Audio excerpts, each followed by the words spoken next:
everyone hear me well? I can be, is it too loud? It's okay. All right, good. I do have a voice that projects, but I just want to make sure. This is a big room. My name is Nancy Toscano, and I'm the president and CEO of Shineforth, which is formerly UMFS. Some of you may have known us by that name, which stood for United Methodist Family Services. And I'm just going to tell you a little bit about myself, but more importantly about Shineforth. So many of you have already contributed by supporting us and our children, and Kate, our director of philanthropy, is going to share the specifics of what that was like and hopefully encourage you to keep involved. But I'm also going to tell you about why we rebranded from UMFS to Shineforth. Some of you may care, some of you may not, but the reason I like to do that is because it enables me to share the story and the values around Shineforth. Like, it helps me to tell that story. But before I do that, I'm going to share a little bit about who I am.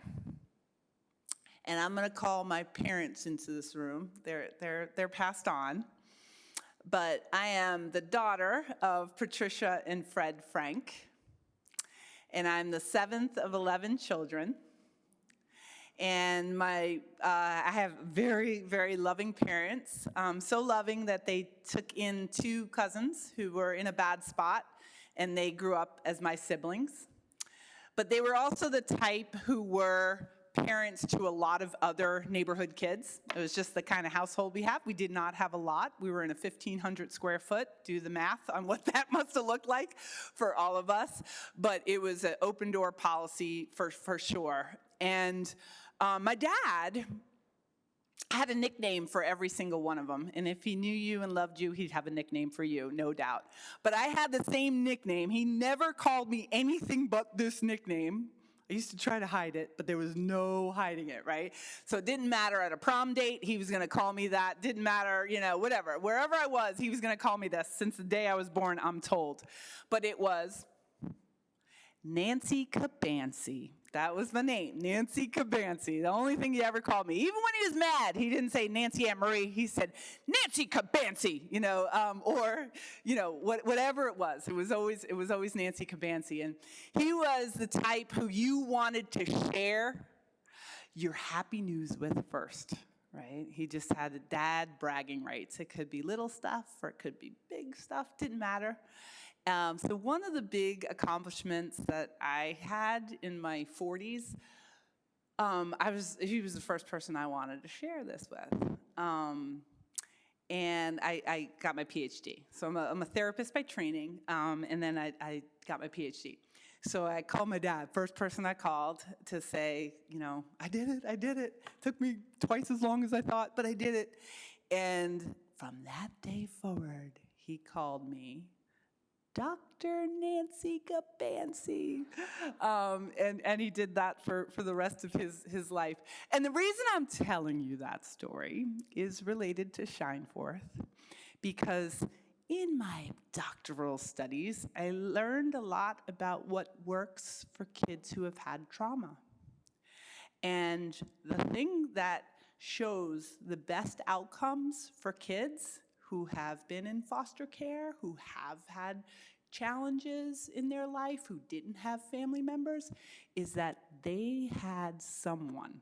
It only needed to be one person in their life whose eyes lit up when they came in the room and called them Nancy Cabancy, or whatever it is. And So what we realized, and this goes into what Shineforth does, we serve vulnerable children. And I'll get into what that looks like in a minute.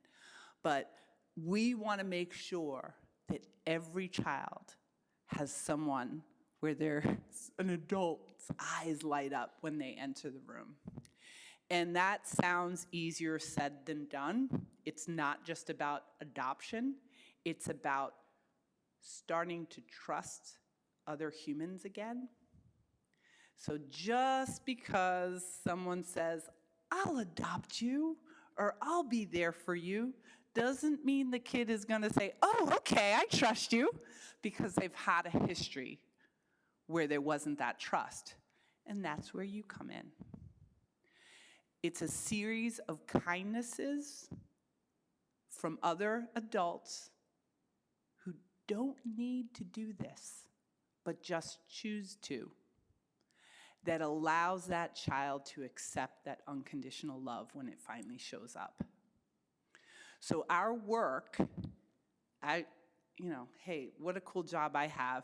Our work is about love. That's the heart of it. And it's about allowing children to receive it. And there's a lot of effort and expertise that goes into healing what our kids have gone through. So I'm giving you a little glimpse into what Shine Forth is about, but I'll get into some more specifics. Before I get into this next slide and start talking about Shine Forth, not Nancy, how many of you know Shine Forth, formerly UMFS? Oh, nice. Okay, so about a third to maybe a little close to a half, and the rest of you who are just getting introduced to us. And I know we've had a lot of support from the Cedarfield residents, and we're very, very grateful. So I will share who we are, why we recently rebranded, so that you have kind of story behind it, what our mission is and our services, and again, how you have helped and can continue to. So we have been around since 1900, about 15-minute drive from here. We've been serving, we were founded as a Methodist orphanage. Since 1900, we have had children who have lived on that campus. We still do.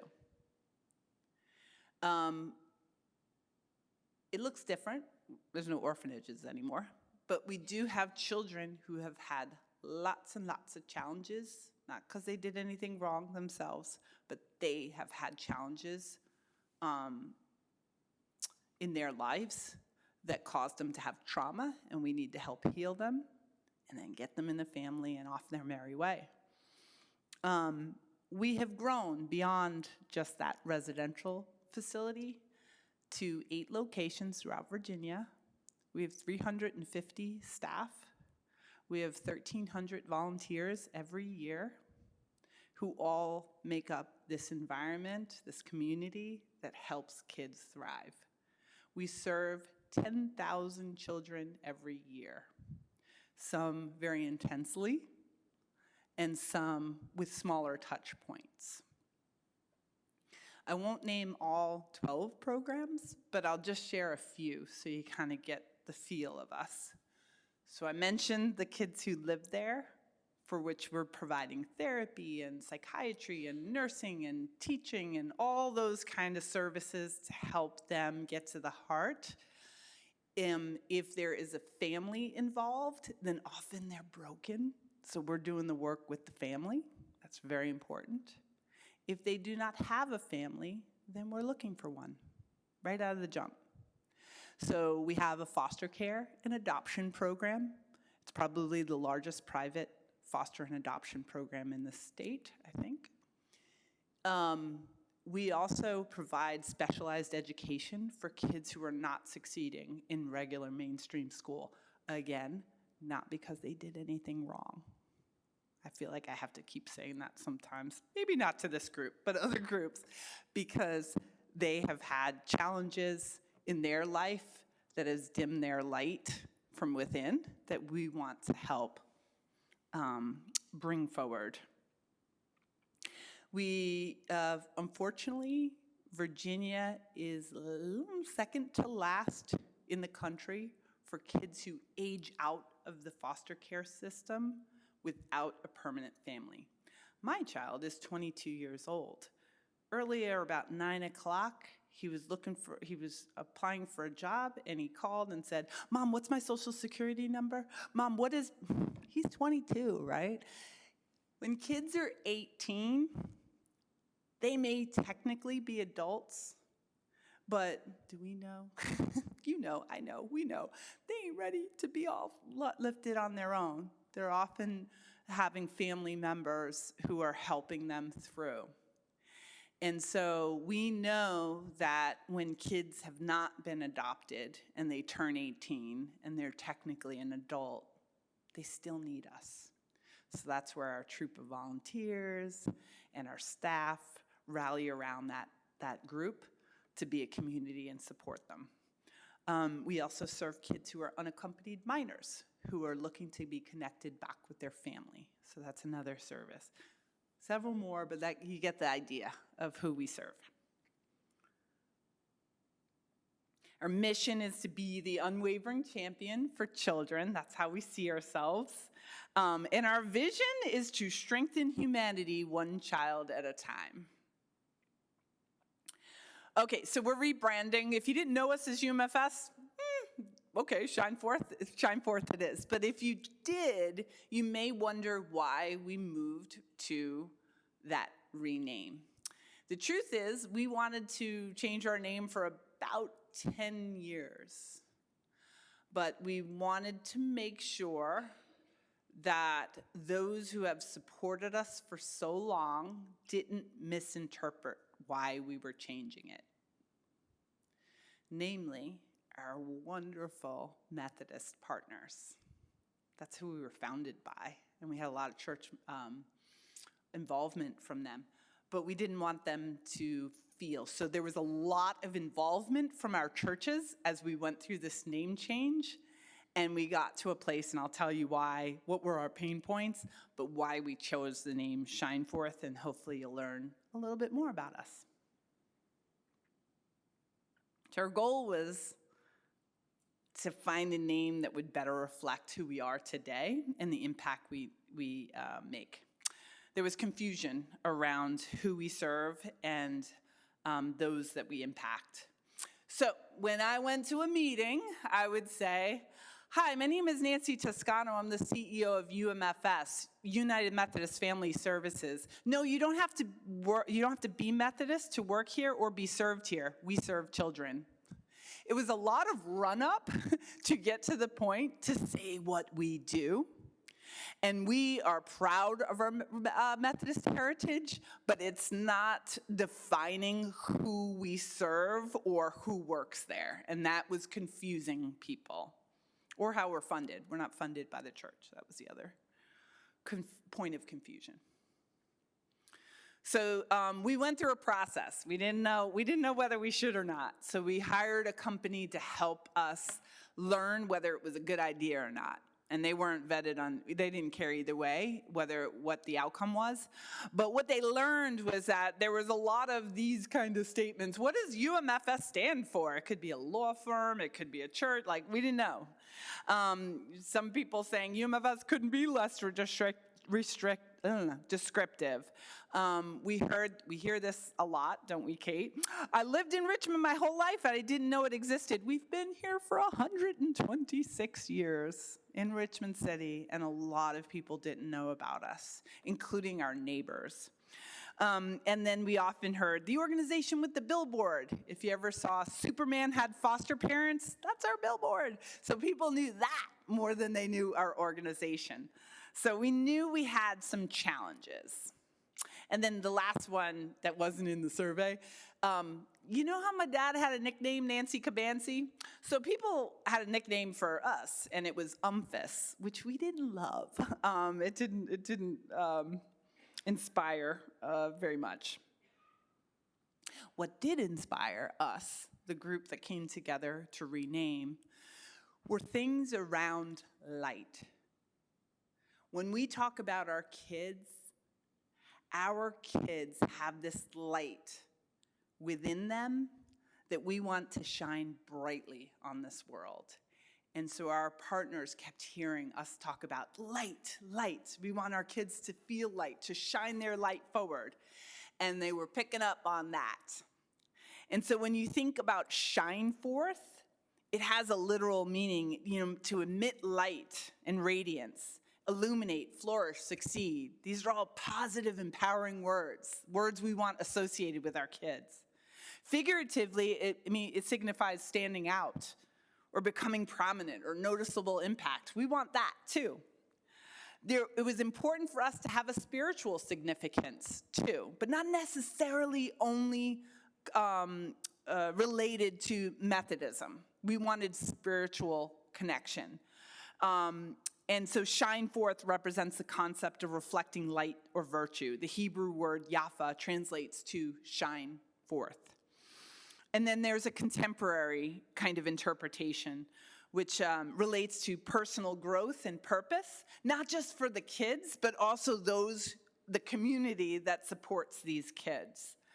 Fulfilling one's destiny by sharing one's gift. And we liked some of the scripture that we pulled out, end quotes, including, "Let your light so shine before men that they may see your good works."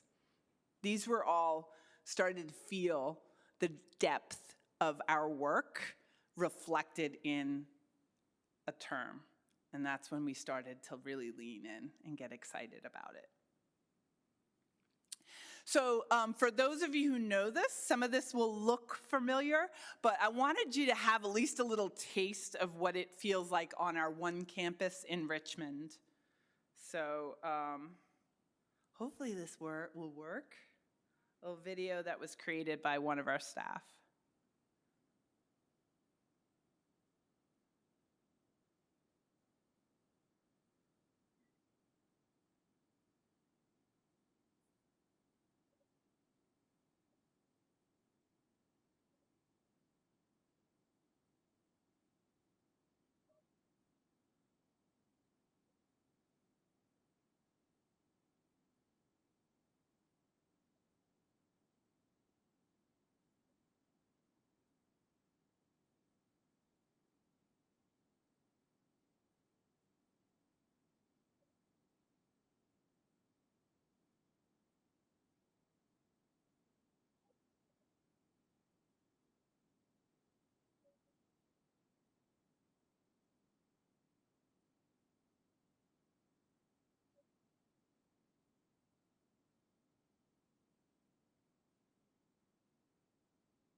Oops. So hopefully it gives you a little sense of who we are and how we evolved into this new brand. But there are other quotes that speak to us that I wanted to mention in Proverbs, including this one. Speak up for those who cannot speak up for themselves. Speak up and judge fairly. Defend the rights of the poor and needy. So this is more than a job for so many of us, and our volunteers, we know, even if they don't know, we know they're going to get something out of this that touches their heart, and that is all about doing good work for people who are vulnerable, particularly our kids. And this is an actual family. They're all adopted by one of our foster families, and they're a beautiful group. The need is big. The need is there. I've spent 32 years in the profession of child welfare. My time has 20-something years in Virginia, but I also worked in England, in Malaysia, in California, and what I've learned is that kids are kids are kids. And if you need help, that's enough for us to know. So we will serve any child who needs us that we have the capacity to do. There's 1 in 3 children who live in and around or near poverty. 1 in 3 of at-risk kids receive early support, and so that's an indicator that a lot of kids need our help. This number hasn't budged too much in recent years, and that's discouraging, but 5,200 children are in foster care. So no, we don't have orphanages anymore, But in this case, this is a version of a child who needs a family. It just looks a little different. And there are 1,700 children waiting for adoption. And numbers are really powerful, but boy, do I sometimes hate them because they hide the fact that there are children in every single one of these 1,700 number there. And when we think about our kids, it's not these poor little kids that we must save. These are our future scientists and artists and leaders and change makers. And one of our board members lived with us, got adopted, and he's now a legislator up in Northern Virginia, is on our board. We see so many success stories of these kids who have had their healing and move forward to do great things. And that's the way we choose to see them. They have so much light to share on this world, but they do need our help. And when you hear about those things, we know there are lots of things that you can do. You can choose to ignore it, and I get it. There's a lot coming at us in this world, and it's tempting to just be like, I can't handle that one, right? So I get it. Or you can feel really sad, which I do sometimes. We all do. And I get it, but staying there isn't really helping. Getting angry, it can fuel you to move, but staying angry isn't really helpful. You can blame, and I really don't see any benefit to that. Or you can do something to help. And the doing something can be small, but a lot of those small things add up to something big, which is kids start trusting in the world that adults are kind. Adults are to be trusted. I love this quote from John Wesley. Do all the good you can by all the means you can, in all the ways you can, in all the places you can, at all the times you can, to all the people you can, as long as you ever can. And I'm going to give a couple other examples of when we sometimes need people. So we have graduations and commencements for our kids, and sometimes they don't have people who show up. Sometimes they do, sometimes they don't, but we want the room filled. So sometimes, if I'm looking around and I see our little pen, I'm going, help, volunteers, anybody, fill the room, clap out loud, standing ovation. So when I say it doesn't take much, but it's a big deal for our kids to have a room full of people who are honoring their graduation.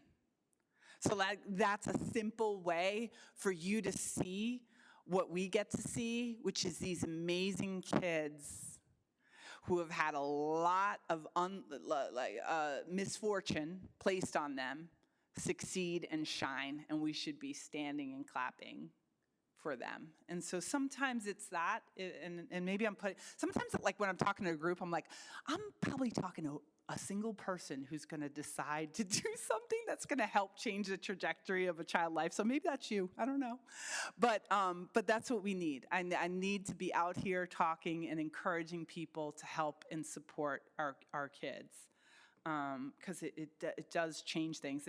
And on a zoom out level, when you help a child heal, you're helping future generations, and we know that when they have kids, they'll be stronger parents when they've had that kind of support.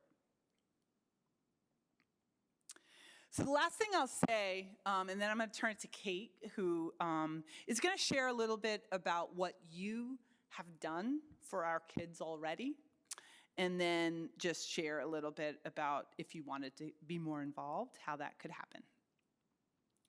But, so this picture represents a really fun childhood memory of mine. Did anyone ever catch fireflies and make a lantern when you were a kid? Yeah, I used to call them lightning bugs, but anyway, fireflies, So it's a really innocent childhood joy that I remember. I could smell the grass and the heat from the summer. I could be transported there with my siblings, running around barefoot, catching fireflies. And to us, that represents the childhood joy that many of our kids have had robbed. And so we are trying to help educate them and help them with therapy and help them with all the things, but also bring back joy. Flying a kite, catching fireflies. So the logo, some people are wondering, why do you have an insect as a logo? That's a firefly, just if you didn't know. But the firefly represents this childhood joy of catching fireflies in a jar. And we want our kids to experience that sense of wonder and joy that many of us got to experience. There's another layer to that logo that was really important to us, and we talk about sparking that inner light that we know every child, every human has within them, but sometimes they've been dimmed. And so we were looking for a logo that had light from within there, not like a North Star or a sun or a lighthouse that was outside. It was within, and thus the firefly. So that's a little bit of the story of our logo and our rebranding. And on that note, I'm going to pause here and turn it to Kate, and then we can open it up for questions if you have them. Okay? Thanks. Hello. I'm Kate Ackerman. I'm the Director of Philanthropy and Volunteerism at Shine Forth. I've been with the organization for 12 years, and in this department leading our development, philanthropy, and volunteerism initiatives for the last 8-ish. I've been in this role or this department. So we are so grateful for the ways that Cedarfield has showed up for our community for the last, in a big way, probably 3 or 4 years. Meredith has really led the charge in getting your community involved. And we just, well, for one, we love the intergenerational aspect of our kids are, a lot of them have such fond memories of their grandparents or their generations of families. And so them getting to see older generations helping younger generations, we just kind of love that crossover. But the ways that you show up for our staff too is so, so powerful. You do so much for Social Worker Appreciation Month, Teacher Appreciation, back to school for our teachers, and those are the champions who are really on the ground with our kids doing that hard work to show them how special they are. So you showing them that they're loved and they have a community behind them is really, really special for us too. So thank you. You all have sponsored at Christmas. You do sensory kits for our kids who live in our residential facility, breakfast bags for our kids who come in from the community to go to school every day, because we know how important it is to start the school day with a healthy breakfast. And so again, knowing that that comes from the community is really, really powerful for our kids. So thank you for that. There are a lot of other ways that you can get involved independently or with a group of your friends or through your church. We have our Shine Forth Auxiliary. It used to be the Women's Auxiliary, but we open it up to men. And so that is our group of women men who come from throughout local Methodist churches, but we're welcome to open it up to anyone. They come once a month and they do similar things to what you all do, but they do it on our campus, which is appreciation for our staff. During spring break last week, they did like a spring fling. They do bingo for our kids. They're doing a summer ice cream party for the last day of school. So just really fun ways to be with our kids, show them that they're loved, and the kids really enjoy it. A funny little story, our kids, when they're towards the end of their treatment, they do something called a generosity project. So we encourage them to go out in the community, find a cause that's really important to them, and give them the chance to give back. And so typically they'll do like a drive for the SPCA or a clothing drive, something for veterans. One young lady decided to host a bingo party for the auxiliary because she knew they had done so much for her. So she had bingo and prizes, and it was just such fun to get her to appreciate them. So that's kind of ways that the community shows up. And then volunteering on our campus, we have a new greenhouse initiative. So it's a hydroponic greenhouse, but we also have a dirt greenhouse. So if you're into plants, you can always come out to help with that. And we're also having a plant sale on May 6th. So I will send that information to Meredith so she can pass that along to you all. So we'll have house plants and outdoor plants. And then any other way that you would like to donate Monetarily, we have many different ways that you can get involved, whether it is with our greenhouse, our new living laboratory, which is an initiative to teach our kids independent living skills, and then, of course, any other support throughout the year is paramount in getting our kids those transformational experiences and ways that they can feel loved and special and get the therapy and the things they need. I think that's about it. Any questions for me or Nancy?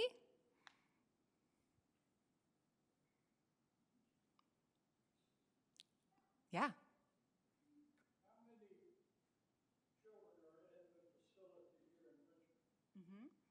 So we have, our residential facility has 50 beds, and I think we're at about 48 right now. So we serve 50 kids on our campus at any time. They have their own bedrooms, their own bathrooms, and they're there from anywhere from 6 months to 18 months, really getting intense therapy with personally, but then also with their families. So we encourage all families to come at any time. They're welcome. We put them up in a hotel. We help pay for gas because we know how important it is for those families to be involved. And they come from throughout Virginia. Yep, if they don't have a family, we help them find one through our foster care program. So we work alongside that program to help find a suitable family. Or we have a new initiative, which we received grant funding for just this year, for a kinship care specialist. So that person is researching these kiddos. So if we know they don't have a family, researching their family genealogy to find someone who might be able to take them in. So it might be a family member, like a second cousin, or someone who maybe didn't even know that this child was in the situation they're in, but is able to take them in, and then we're giving them the training and the supports that they need to successfully take that child. So in addition to kids who live there, if you came to our campus, you'd see another 90 children who are going to school there, and they're living in foster homes, group homes, or in intact families, and they're coming to our campus and then going home. And then you'll also see, if you come on our campus, we started an initiative to, we had some extra space. And so we decided we were going to give it away to other nonprofits who are aligned with our mission. They're usually grassroots kind of organizations who donate clothes and things like that onto our campus. And there are 12 nonprofits that live with us on the Shine Forth campus. So you'll see a lot of activity beyond the 50 kids who live there. And then, of course, we have the other campuses. Yeah. It's on Broad Street, the cross-section of Hamilton. It's just adjacent to Scott's Addition. It took us about 15 minutes from here. Yeah, there was a question back here. Yep.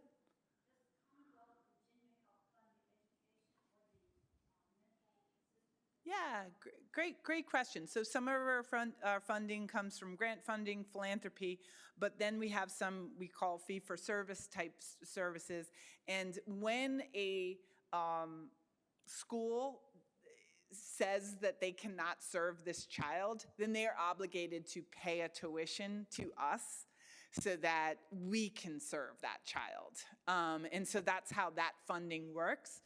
The thing about our funding is that we have big ambitions to offer really high quality service. So we love Medicaid. We are so grateful for it. We are so grateful for our government funding, no doubt, but it doesn't get us quite where we want. So that's where philanthropy or business assets kind of help us figure that out. But yes, we do get government funding in that way. So yeah, you seem like you might know because of that wise question. Yep. How does the child get referred to you? So many different ways. So we will have parents who call us and say, I'm struggling. We will have schools where they're saying this child is struggling and we're not able to serve him or her. We've had departments of social services will contract with us. So they may have foster care in their local department of social service, but we specialize in hard-to-place children. It doesn't mean they're bad. It means they might be 17 years old and a male, and that's not what people are thinking. So it's a little bit trickier to place them. Or they may be big sibling groups. I'm from a big family, so if you have a group of 7, we want to be able to keep you together. And so we specialize in the harder to place kids, so DSS will refer to us. Schools, pediatricians, family members will call, something called CSBs in the local communities, but it comes in a variety of ways. Yes? I have a question for the audience. I grew up in Central Virginia. Did any of you grow up hearing about the orphanage? Raise your hand. Wait, what? Okay, that's because my grandmother was a house mother there in the 1930s and 40s. My parents got married in 1942 and their wedding reception was at the orphanage. At this orphanage? Oh my gosh. Yes, that's right. My grandmother, Wow. before she passed away when I was 11, took me to the orphanage to meet Daddy Mac. Yep, we have Daddy Mac on our walls in our office. Yes. Yep. One of the founders that helped start Yep. it. And then my grandmother went on to head up the Methodist orphanage for girls in Petersburg. We know that as well. Elementary school. For the summer, I'd go spend a week or 2 at the orphanage, and it was all girls, and I just thought it was wonderful. Yeah. Oh my gosh. That is the best. We absolutely love stories like that, and we have a good number of alumni that come and visit. We would love you to visit and let us host you. And there's probably very little that looks the same. There's the Walker House that you'll see a lot of the pictures that you will remember, and the people you will remember. That's where our office is. But it's been updated over the years, of course. But the mission's the same. It's to help kids who need us thrive and do well in life, and that's how we see it. Thank you for sharing that. That's awesome. Oh my, yeah. Any other questions? Yeah. What happens to many of these kids when they age out? Yeah, what a great question. It's one of the thing that keeps you up at night, right? So we have a program called Project Life, and it's throughout Virginia. Any child can access it free of charge at any time. And it's really designed to help these kids in all the ways you could imagine an 18 to 25-year-old needing, who haven't had family involvement or active family involvement. So it's everything from getting a job, getting housing, going to college, challenge. We have a fund, a little angel fund that can help when a child gets behind on rent and whatever it might be, or they need a computer for school. And that's where philanthropy kicks in, where we help them with their next stage in life. In my dream, it would be that we would find families who would be legal guardians for them even at 20 years old, so they have a place to be. But that's not really, it's not how it works. So we step in to try to be that quasi-family, I guess, and help them create their own community. Yeah. It's not a great answer, though. I wish it was a different answer, but we do the best we can. Yep. What is the age range that you presently have? From birth to 25. And so the vast majority, because we choose to focus on the kids who are most vulnerable, it tends to be like middle school through like 2021 in most of our services. Some of our services have like age limits. Like, so you can only live on our campus up to the age of 18. Our school can go up to 22. Project Life can go up to 25. And we do find ourselves pushing the, the age up a little bit as it just, life is different. I think when I was 18 or 20, that was more of the equivalent of 25, I feel like now, but yeah, it's all the way through. And we don't usually serve like infants. However, if a child, a foster child, gave birth to a child when they were young, we may serve both children or something like that, or there's a sibling group or something like that. Anything else?